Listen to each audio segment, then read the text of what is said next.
Hello, and welcome to Khyber Shards, a 5th edition actual play show set in the Eberron campaign world. Today is, after all, Friday, and therefore it is Khyber Shards Answers. And today we are joined by none other than Colin. Oh, I was Hi. just watching. I didn't know I was going to be in this. Hi. What's going on, man? Not much, not much. It's good to see you, buddy. You as well. You as well. I feel like we haven't done this in a little while. It I has been a little bit, I think. I don't did. know. The week I was gone has caused a just blanking of whatever of the order of events before that. Mm, So I'm all blurred for a few months. it's a bunch But of I think so. wibbly wobbly, timey wimey stuff happened. Who really Precisely. knows? Who really knows? Uh The D&Ds have so happened. the D&Ds have happened. Yes, and that's delightful always when the D&Ds get to happen. Yes.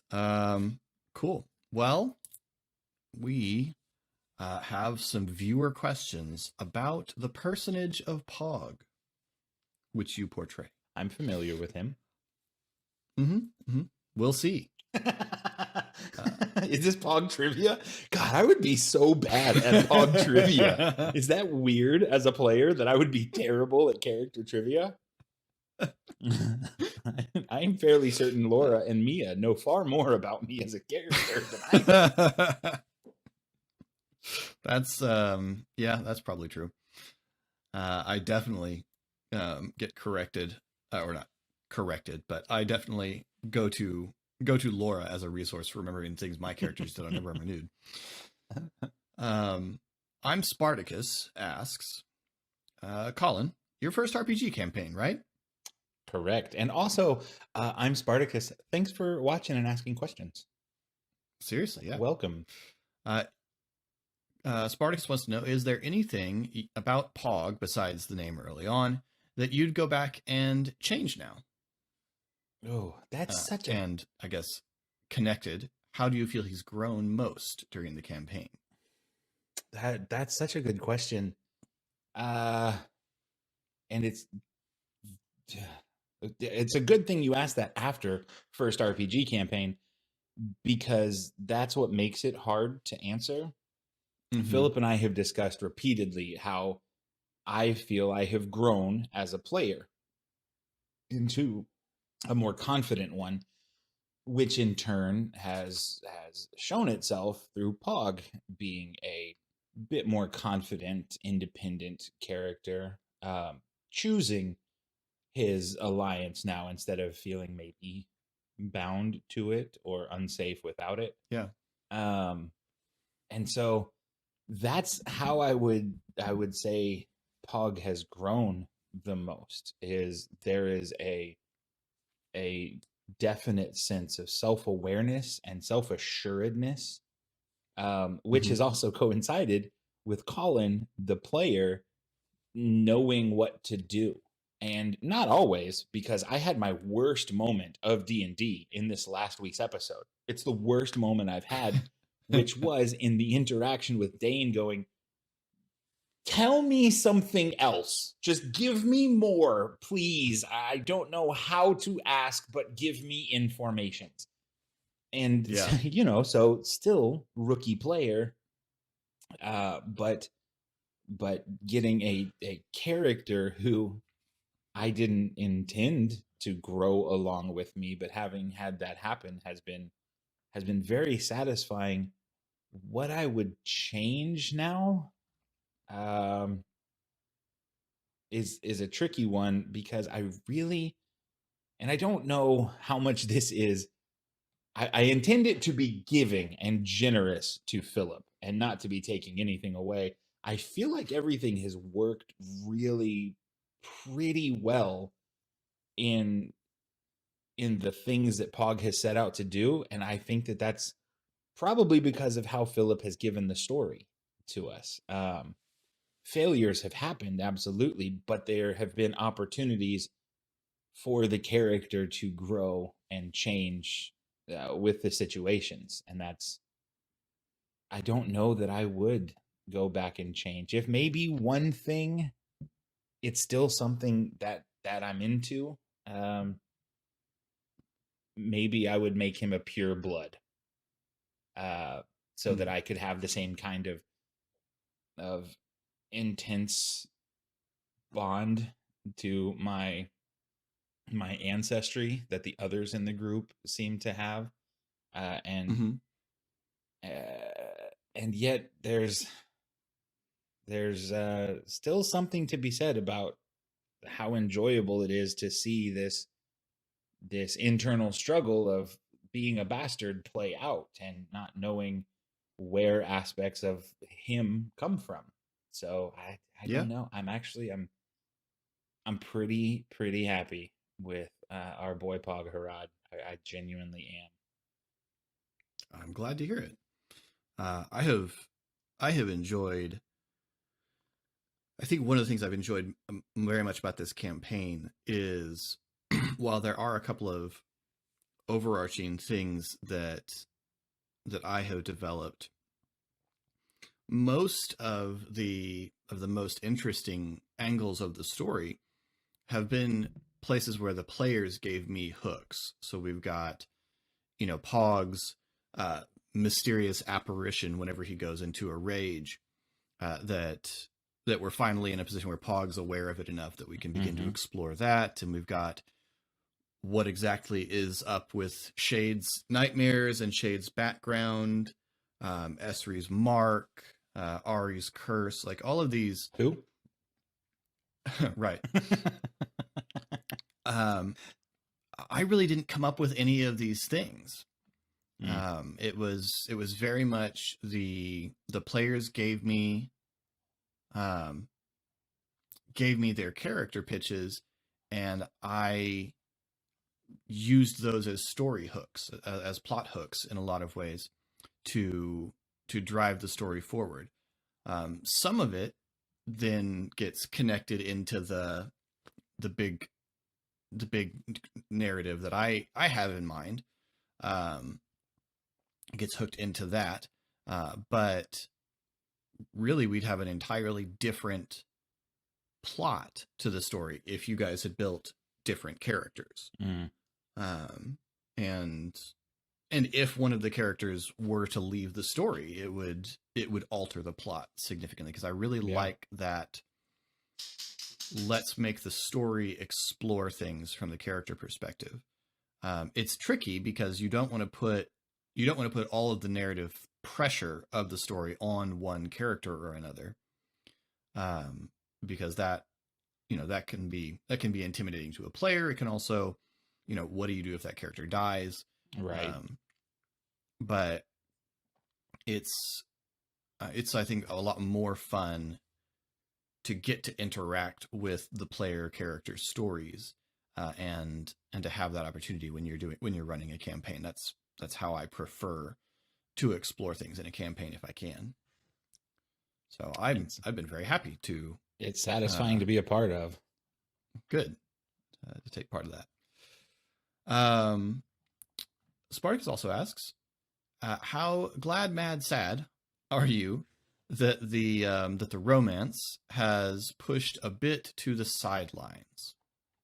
So I will answer as Colin and as Pog. Hmm. Um, as Colin, it's fun to role play those with Philip. I mean, it's fun riffing. It's some really enjoyable low stakes role playing, which we've had some really funny times of character work in there. So, I miss that, but also as a player, we've got some big things that are happening that like really need to be focused on. So, Hmm. uh and that being said, we still somehow manage to be a show that talks about doing a lot of stuff. So as a player, I miss it, but I'm not uh mad, sad, or glad. I understand, and from a player perspective, it's maybe if we did a one shot of some kind of stake of us crafting something would be fun, but I Yeah. get why. As Pog and Philip, who is Solarka, can absolutely correct me, but in the canon as I know, there is no indication that the romance has cooled off in any way. Correct. Um, Yeah, I these, assume they're still getting together occasionally and dating. I assume they're dating. yeah, to me, this is very much there's a romance for sure. Pog's not interested in anybody else. Solarka made intention that she's not really been interested previously. She's garnered attention, but not really done anything with it. So, they have dinner a couple nights a week. They probably go for some very nice walks. And they are close. And the romance is alive. This last handful of episodes have really only taken place.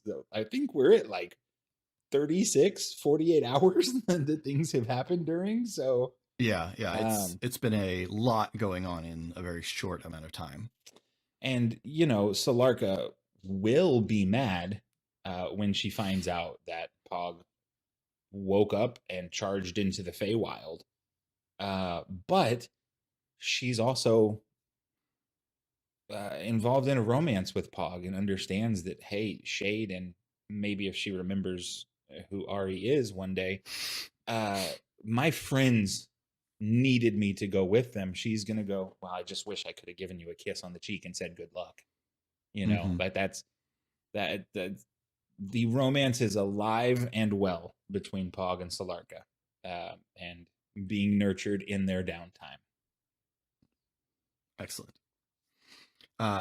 And lastly, what one question do you wish Philip would answer straight about the campaign? Okay. I know he's going to answer it. So I'm glad that he hasn't. When Philip earlier said that all he did was take player character pitches, he really sold himself short. And Spartacus, I don't know if you've seen any of our previous KSAs, so I will recover if you haven't. I don't know my ancestral path. I talked to Philip when I decided that route, and I said, hey, I promise this isn't from a place of lazy.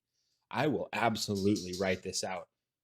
But here's my thought for how it could play. And because I'm playing a half breed who has not got a relationship at all with one side and who is ostracized from the other, how about I don't know what this is that's happening? Would that be too much for me to put on you to have that peel itself back for me? And I'm really, really excited to be able to find out who this apparition is, who they are. I don't know if it's plural. I don't know what side of my ancestry it comes from. I don't know why it or they are there. I don't know anything. And I know that he does. This will not be something that's winging a prayer on the day, but I don't want him to answer today. Because even before recording, I asked a mechanical question. I was like, so theoretically, and I'm thinking about it in my time off from the game, and I'm so excited about this. Question would I want a straight answer to right away? Dude, what is the right direction? What are we supposed to be doing? Because it feels like every time we as a group make a decision, you go, yeah, I mean, that was an option. Not the one I thought you were going to take. It feels like that since day one, since I first reached out of an airship to swoop Dana up and you went, really? That's cool. Give me and since then, it feels like everything we've done, you've gone, okay, why do I write notes? I do often feel, why do I write notes? There are occasional there are occasional things where I need to take a lot of notes and make sure I'm really ready, because there's obviously some kind of set piece coming up. But man, yeah, I do not often, things do not very often go the way I guess that they will go. I'm not complaining, but yeah, that's true. So what Yeah, I way don't know. should we be going? That's the question. Which just aim us, just point us in a direction and have us walk that way. I will. I don't accept the term "supposed to," but the way I expected it to go, I will tell you, is that I intended Thora to show up because of the commotion around you guys meeting Donabella. Oh. Wow. But wow. You guys, that was a year ago. I know. You guys, I never expected you guys to show your marks in that moment. Like, that caught me completely off guard. I remember. I didn't expect the conflict, because I didn't expect anyone to, imply a threat in that moment to Mrs. Bright Doom. So that interaction went so wildly differently than I expected it to. I really thought it was going to be, this is going to be really funny because it's a girl being chased by her kitchen. Right. You guys will rescue her, return her home, and then beat a hasty retreat when you realize what's going on, because you're worried about getting caught. And I understand entirely the thought processes for the characters that went through making the decisions that were made, but they just weren't all the decisions I expected. So I expected the path of this story to begin moving in the school direction, like the episode after that. That's crazy to think about. Mm-hmm. You put me in X-Men mode. That's what you told me was X-Men mode. And so Sure. that's why Pog pulled his hair back, was like, don't be scared, little girl. Like, you're fine. And I remember your face when I revealed my mark. And it was just so genuine of like, you did, okay, that changes. Yeah. And then did it. For you to reveal that she did not know that she had a mark was just like, uh-oh. I might have done something here. Maybe that's something I would do differently, thinking back on it. Maybe I wouldn't have shown Pog's mark to the very first person that there was an occasion to. Oh, man. Yeah, that went nuts. That was great. I mean, so many awesome things came out of that, though. Like, you guys going off in, you guys going off in directions that I do not expect has always yielded excellent stuff. So now I know there's this whole alternate universe where we've been playing for a year after school has started. Right. Yeah. That's wild. School hasn't even started for us yet. Right. We keep going into the Feywild. Just can't get away from it. Oh, man. Okay. Mia asks, Colin, you are very astute in the way that you analyze media. And I'm wondering, how difficult is it to be astute as a player while maintaining Pog's simplicity? How do you decide what Pog is going to take from a situation or interaction versus what Colin takes from an interaction or situation? Oh, good question. Good question. I will first of all say how much I appreciate the use of the word simplicity, because, to reiterate, Pog is a wise character, not an intelligent one. Mm-hmm. And the way that I play that distinction is he listens to what's on the surface, and he pays attention to how it's said or what's not said. Those that didn't feel like a whole answer. kind of thing. The simplicity of saying that Thora was giving shut up eyes. Um, that's that is a simple interpretation of her physicality. And as far as has been mentioned by characters, he's the only one that picked up on that she shot him a glance. Mm-hmm. He has the wisdom to be able to interpret how things are said, even if intention or vocabulary may escape him. From a player sheet level, this is an 8 intelligence and a 13 wisdom. So he's got a good grasp on what is happening. He just doesn't really know why or what's going to Mm-hmm. happen next. Um, and so for me, it's very much the words on the surface. If you're going to talk to Pog, you need to just say what you mean. Just speak plainly. Um, the worst we've really seen his feelings hurt have been him saying "ouch," but still accepting because you said what you meant. Right. And try to speak with subtext or subterfuge, and it's kind of just going to irritate him because Mm-hmm. he knows he's essentially the toddler that just figured out how to spell the words that you always think you're getting away with, and they're like, "Oh, cheese? Oh no, we can't spell cheese anymore." Like that's Pog. That's Nice. that's how I play that. Also, how did you pass up on the opportunity in the last episode to tell Dane that Thora was in a cage after Esri told you to ask him why Thora was being cagey? I don't. I, it's so good. It's so Yeah. good, and it's so. I'll tell you how I passed it up. It was missed on my end Mm-hmm. because that's the first time Pog has been sent to have a conversation on behalf of the group. Yeah. And if we lay the joke aside, that includes when we're a group of 4. Right. When we have our, no one has ever said, "Hey, Pog, you should go talk to this person and learn this." Mm-hmm. And so Colin was very in his head about like, you know, I wrote my notes of like, okay, what are we asking? What's prevalent? What's important? And now as Pog, how does Pog ask these questions? What does Pog forget? Just like we talked about just now, what's the nuance that's lost on Pog in him being the messenger? He's not who you should send to have this Yeah. conversation.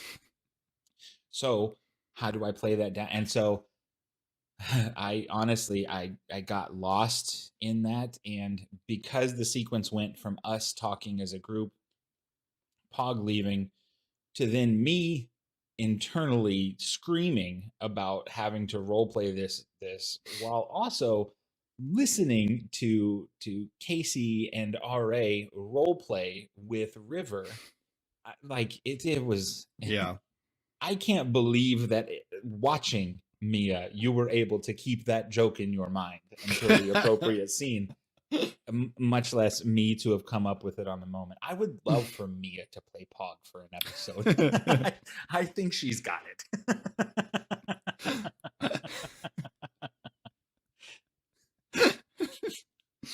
I think Awesome. she's got him. Yeah. And lastly, Laura asks, if you had to make a new character, what would you love to play at this point in the story? So suppose Pog is removed from the story one way or another. Colin has to create a new character to play.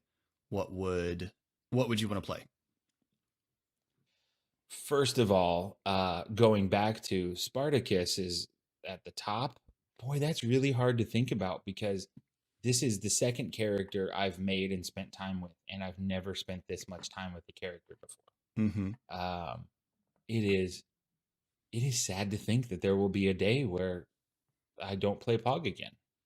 You know, whether he dies, whether the campaign ends, whether I'm for some reason no longer able to play D&D, like there will be a day that I don't get to be Pog anymore, and that's really sad because I love Pog. He's a good dude that I like hanging out with. But who would I also really enjoy the way they worded the question of Yeah. what would you love to play at this point in the story? we read this question earlier, and I gave my honest answer, which I cannot wait to Which you give in the can't give now, future when it's not yeah. a spoiler. Um, I'm going to hear your answer, and then I'm going to tell you what I would guess. I would like to play Philip. At this point in the story, I would like to have the imagination that can create things on the fly. You guys, what you're going to hear him come up with, it's so good. I don't know where it comes from. I directed him in theater in college. I thought I knew what his like imagination and creativity was capable of. It's wild. I don't know, Kolos. I'd like to play Kolos.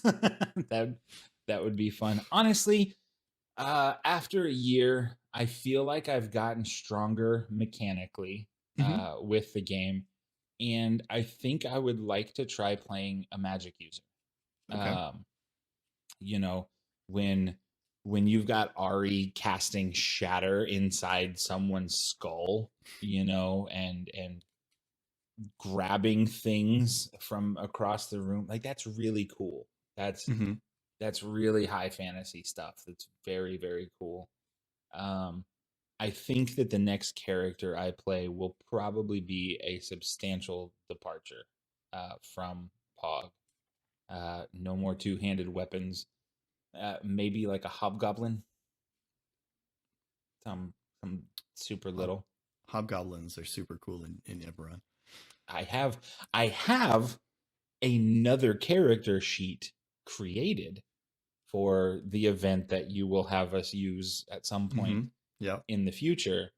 And uh that character, so like for Pog, the process was create the character sheet and then look at what that would physically look like, and then maybe just drop my voice a little bit and Mm-hmm. play kind of aloof and a bit silly.